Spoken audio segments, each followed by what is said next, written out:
सुनली डब वाला साबुन से देह गोरा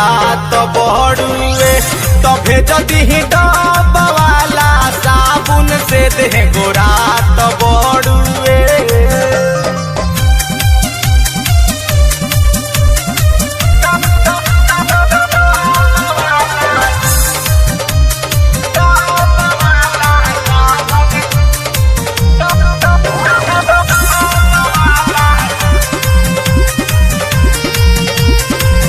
राखबी स्पेशल एगो हमी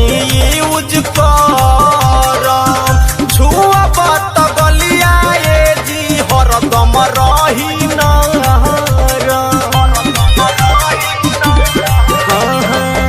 राखबी स्पेशल एगो हमी यूज करम छुअब त गलिया ए जी हरदम रही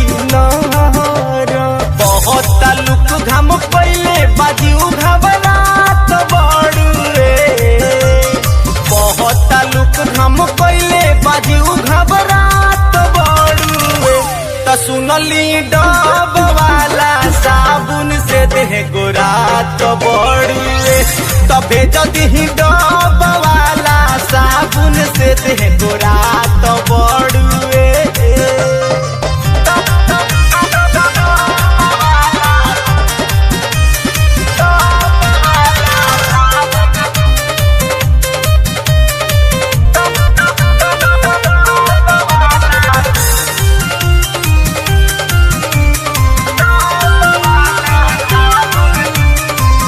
देह पर लगाइब गम गम करी मोर शरीरिया धरबया कवाहरी सैया सट बहजब भीरिया देह पर लगाइब गम गम करी मोर शरीरिया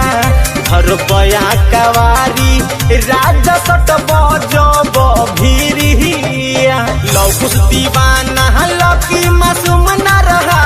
तो बड़ुए लौकुस दीवाना लकी नितेश न रहा तो बड़ुए तो सुनली डब वाला साबुन से देह गोरा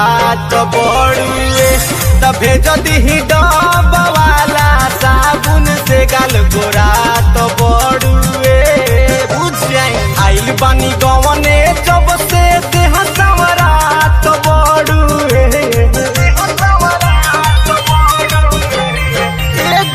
आइल बानी गवने जब से देह सवरा तो बड़ुए आइल बानी गवने जब से देह सवरा तो बड़ुए तो सुनली डब वाला साबुन से देह गोरा तो बड़ुए तो भेज दी डब